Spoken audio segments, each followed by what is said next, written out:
En combien de temps es-tu capable de résoudre un Rubik's Cube? Tu connais le record du monde? Seulement 3,47 secondes. Un speedcuber chinois, Yu Chengdu, a établi ce record en 2018 lors du concours de la World Cube Association.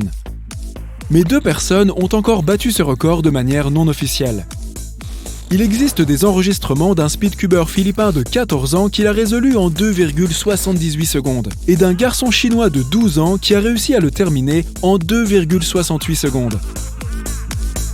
Au fait, tu ne sais sans doute pas qui a inventé le Rubik's Cube. Il n'existe pas depuis très longtemps. Même tes grands-parents ne l'ont pas eu en grandissant. Un sculpteur hongrois nommé Erno Rubik a inventé le fameux cube en 1974. Il est architecte de métier et a toujours aimé les objets tridimensionnels. À l'âge de 29 ans, alors qu'il jouait simplement avec des blocs et des ficelles dans sa chambre, Rubik a créé la structure du cube. Il a eu l'idée de le fabriquer en utilisant 26 petits cubes différents, en a marqué chaque face avec des autocollants et a commencé à jouer en les réorganisant.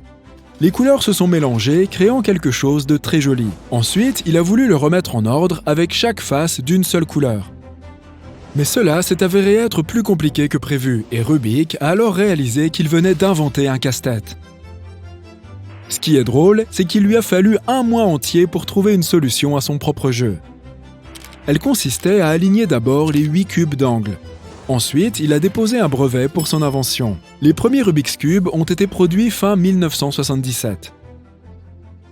Sais-tu comment le Rubik's Cube s'appelait à l'origine? Magic Cube. Mais le nom a ensuite été changé pour le faire breveter dans d'autres pays. Combien de dispositions possibles a le cube standard en 3x3? 43 quintillions. Voici le nombre exact. Pour se rendre compte d'un tel chiffre, si tu le tournes une fois toutes les secondes, il te faudra 1,4 trillion d'années pour passer par toutes les dispositions possibles. C'est 100 fois plus long que l'existence de l'univers.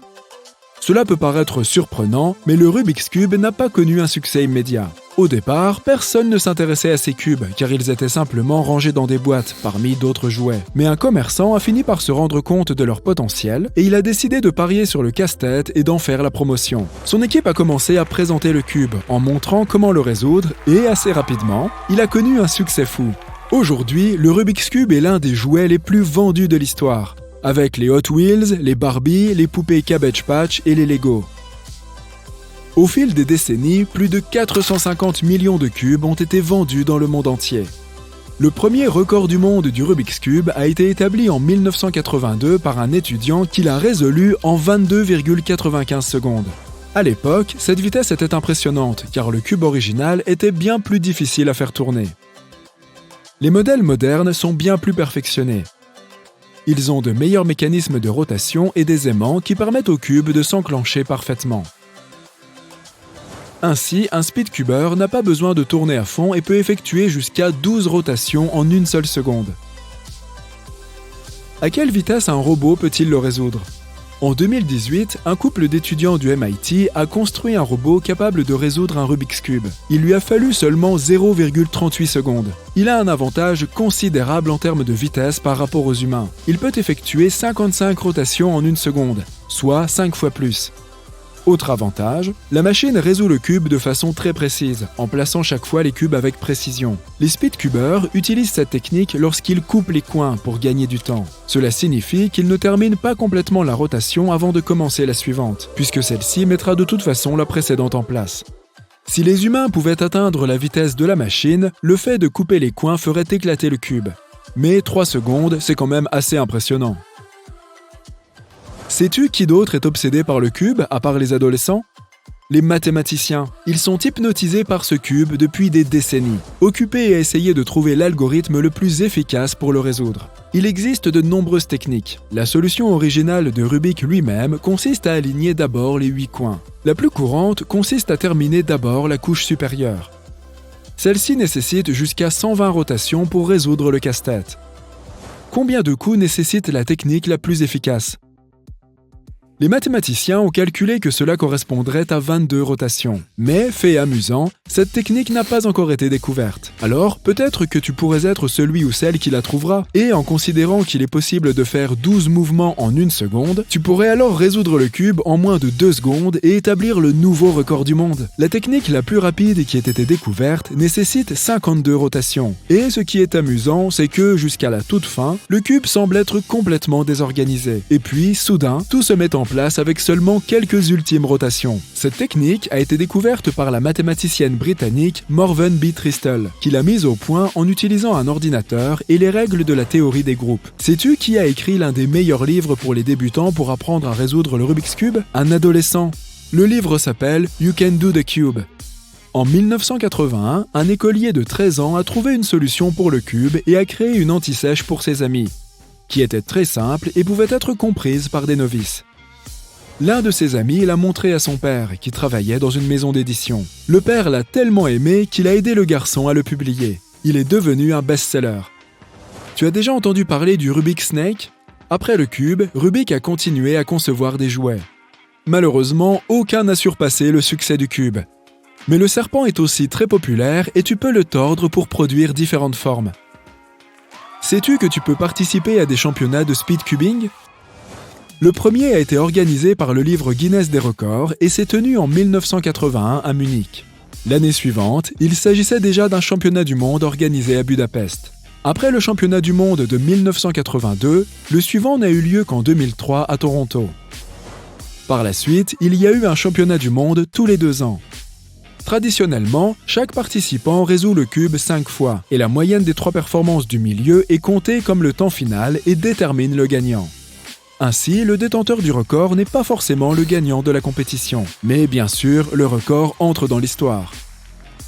Savais-tu qu'il existe d'autres variantes de résolution du cube? L'une d'entre elles est la résolution les yeux bandés. Le concurrent regarde d'abord le cube pour évaluer son état et réfléchir à sa stratégie. Ensuite, il a les yeux bandés et résout le cube. Le temps est compté du début à la fin, dès l'examen du cube avant de se faire bander les yeux et jusqu'à ce qu'il soit résolu. Le record est de 14,61 secondes. Il a été établi le 23 mars 2022 à Orlando. Une autre variante consiste à résoudre le cube en utilisant une seule main. Le record est ici de 6,83 secondes. Le Rubik's Cube lui-même a aussi de nombreuses variantes. La version standard est 3x3x3. Mais il existe aussi un cube 4x4x4 appelé Rubik's Revenge. Il a été inventé en 1981, 7 ans après le cube original. Le record de résolution de celui-ci est de 17,42 secondes. Le cube 5x5x5 s'appelle le cube du professeur. Et le record est de 33,02 secondes. Le cube 6x6x6 est appelé V-Cube 6 et son record est de 1 minute et 9 secondes. Le cube 7x7x7 est appelé V-Cube 7 avec un record d'1 minute et 40 secondes. Les records de toutes ces variantes ont été établis par une seule et même personne, un speedcubeur américain, Max Park. Il existe aussi un cube 2x2x2 appelé Pocket Cube. Le record est détenu par un speedcubeur polonais avec 0,49 secondes. Pour faire tourner le cube plus vite, les concurrents le lubrifient avec de l'huile. Il est aussi permis de le faire dans les championnats. Les gens trouvent toujours des moyens plus fous de résoudre le cube. En 2003, Dan Knight l'a résolu en 40 secondes pendant une chute libre avant d'ouvrir son parachute. La tension monte. Tout le monde a les yeux rivés sur toi. Les projecteurs t'illuminent ainsi que la douzaine de Rubik's Cube posés sur la table. Tu transpires à grosses gouttes.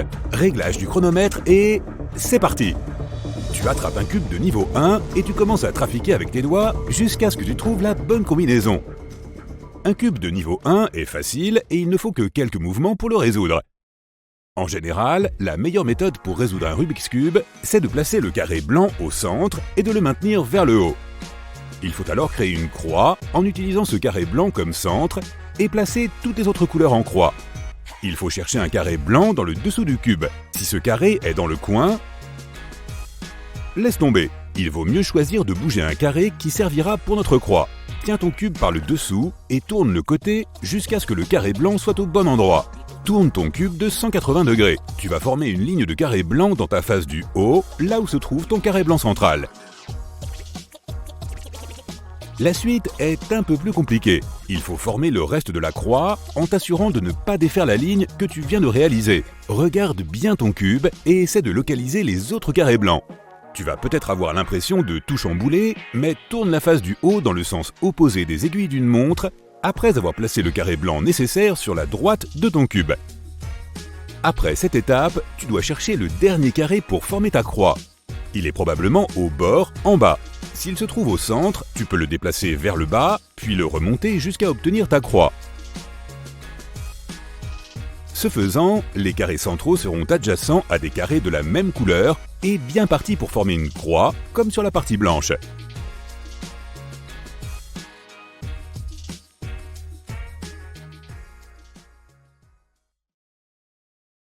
Place ton pouce gauche au centre du cube et ton pouce droit sur la partie opposée dans le coin en bas. Ton index doit être placé sur la partie supérieure. Prêt à tourner? Fais pivoter la partie droite vers le haut. Avec ton index droit, tourne la partie supérieure vers la gauche. Tourne ensuite de nouveau la partie droite vers le bas. Et enfin, utilise ton index de la main gauche pour tourner la partie supérieure vers la droite. Répète ces étapes jusqu'à l'apparition de combinaisons de couleurs. Donc, voilà pour la main droite. On passe maintenant à la gauche. Place ton pouce droit au centre du cube, puis ton pouce et ton majeur gauche en haut et en bas du cube. Tourne la face gauche du cube vers le haut avec ta main gauche, puis la face haute vers la droite. Tourne à nouveau la face gauche vers le bas cette fois, puis avec ton index droit, tourne la face haute vers la gauche. Tu vas effectuer un mouvement circulaire constant avec la main droite et la main gauche. Répète cette séquence. L'étape suivante, c'est de chercher un carré blanc dans un coin en haut. Regarde bien quelles couleurs sont adjacentes. Puisqu'elles sont situées à côté du blanc, tu devras comprendre où elles doivent être placées. Regarde les carrés du centre et assure-toi que les couleurs adjacentes à ta face blanche soient bien alignées avec le centre de la même couleur. Le carré blanc central devrait se trouver là où il était au début, et si le vert et le orange sont adjacents, tu devrais également avoir un centre orange et un centre vert. La partie orange devrait bouger vers le centre orange et la partie verte vers le centre vert. Pour les placer comme il faut, tu peux utiliser la technique de mouvement de la main droite de tout à l'heure, jusqu'à ce qu'ils soient à leur place. Tu devrais à présent avoir obtenu une face complètement blanche. Maintenant, cherche la face avec le centre jaune et repère les faces sans couleur jaune. Tu vas probablement trouver des faces orange et bleues. Il faudra les séparer et pour cela, tu devras utiliser la technique de la main droite utilisée plus tôt. Tu devras ensuite répéter la même chose avec la main gauche. La face blanche restera intacte sur le côté du cube et les autres couleurs vont commencer à prendre des formes et à être plus centrées.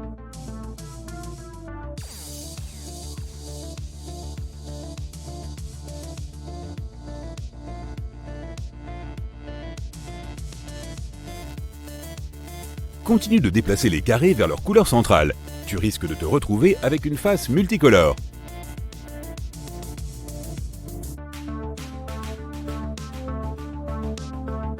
Pas de panique, ça fait partie du processus. Mets cette face multicolore vers le haut, tourne la partie en face de toi dans le sens des aiguilles d'une montre, puis répète la séquence de la main droite. Tourne ensuite la face en face de toi dans le sens inverse des aiguilles d'une montre. Si tu obtiens une forme de L au-dessus, fais-la pivoter jusqu'à ce que le coin du L arrive dans le coin en haut à gauche du cube. Répète ensuite la séquence en tournant la face en face de toi dans le sens des aiguilles d'une montre, suivi de la séquence de la main droite, puis remets la face là où elle était. Tu y es presque. Maintenant, tu as ta croix jaune sur la face du haut. La prochaine étape consiste à aligner les autres carrés. En fonction de comment tu t'y prends, tu peux en aligner 4 ou simplement 2. Si tu as 2 croix résolues, place-les sur la face de derrière et sur celle de droite. Fais tourner la face de droite vers le haut, puis la face du dessus vers la gauche, et refais tourner la face de droite vers le bas. Tourne encore une fois la face du haut vers la gauche, et refais tourner la face de droite vers le haut. Tourne la face du haut encore une fois vers la droite, et tu remarqueras que 80% des couleurs sont à leur place, et que tu peux maintenant les aligner.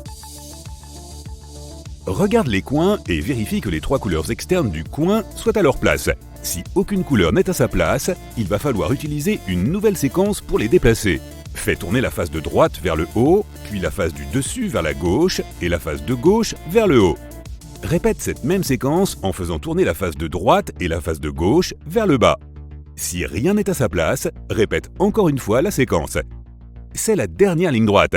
La plupart des faces sont résolues. Il te reste à repérer tout ce qui n'est pas encore à sa place. Mets la face la plus problématique en bas. Il va falloir utiliser la séquence de la main droite utilisée précédemment pour résoudre les coins. Reproduis la séquence sans tourner ton cube, sinon tu devras tout recommencer.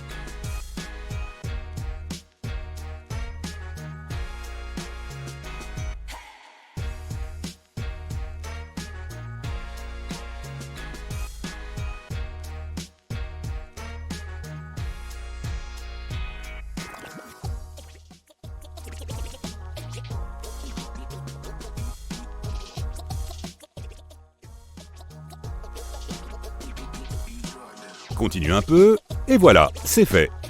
Ça, c'est un Rubik's Cube basique, mais ces techniques sont valables pour n'importe quel cube. Tout le monde te regarde faire tes séquences, tes doigts sont tellement rapides qu'on arrive à peine à les distinguer. Mais après avoir résolu les premiers cubes, voilà que tu dois en résoudre certains en forme de pyramide ou de polygone. Ça peut être intimidant, mais en réalité, il faut suivre exactement les mêmes séquences que pour le Rubik's Cube original. La forme et le nombre de couleurs ou de couches ne sont pas importants. Tout est une question de technique et d'attention. Les formes suivantes sont vraiment bizarres et tordues. Tu vas mettre un peu plus de temps à les comprendre, mais tu vas te débrouiller comme un chef et épater la galerie.